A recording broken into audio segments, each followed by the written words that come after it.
Hola, mi nombre es Daniel Garay, soy un fotógrafo colombiano especializado en fotografía en blanco y negro de arquitectura y calle. He logrado ganar importantes concursos fotográficos como el Grand Prize Monovisions Awards, los CIPA y el London International Creative Competition. Mi trabajo se basa en la observación y la arquitectura es mi lenguaje.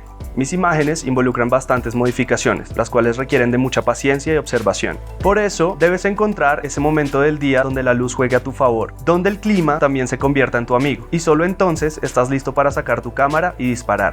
Al trabajar en blanco y negro, puedo explorar ese espacio entre las luces y las sombras, navegar en el contraste y aplicar máscaras, pinceles y formas abstractas frente a la pantalla.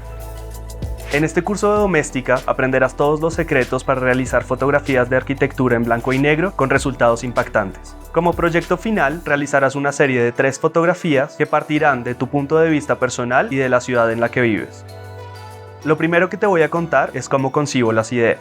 Una vez escogido el concepto, haremos un scouting de la locación e investigaremos sobre la calidad de la luz para realizar la toma de las fotos. Luego te contaré los materiales necesarios para realizar el curso. Te daré tips de composición, te explicaré los elementos técnicos a tener en cuenta en la cámara. Además, te hablaré sobre Adobe Bridge y las posibilidades que te da para organizar los archivos. Pasaremos al mundo de Photoshop. Te enseñaré cómo unir las imágenes, corregir la perspectiva y limpiar las escenas. Luego nos enfocaremos en hacer el boceto de luz para identificar la iluminación que daremos a cada foto. Con el proceso finalizado, entraremos a ver el mundo mágico de la postproducción. Empezaremos seleccionando los elementos individuales de las imágenes para luego modificar la luz de cada uno a nuestro antojo. Te enseñaré a hacer la mejor conversión a blanco y negro posible y luego pasaremos a editar el cielo. Para terminar, arreglaremos pequeños detalles para dejar la imagen libre de errores. Y te contaré sobre las diferentes redes sociales que utilizo y cuáles son sus ventajas para mostrar tu trabajo. Al final del curso te darás cuenta que la fotografía arquitectónica te abre una nueva perspectiva al mundo y expande tu visión como fotógrafo.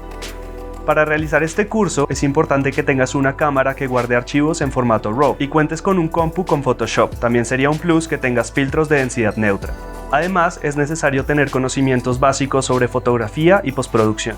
Este curso está dirigido a fotógrafos y realizadores visuales que deseen llevar su trabajo al campo artístico o que deseen explorar el terreno de la fotografía en blanco y negro. Acompáñame a ver la ciudad de una forma diferente a través de una cámara.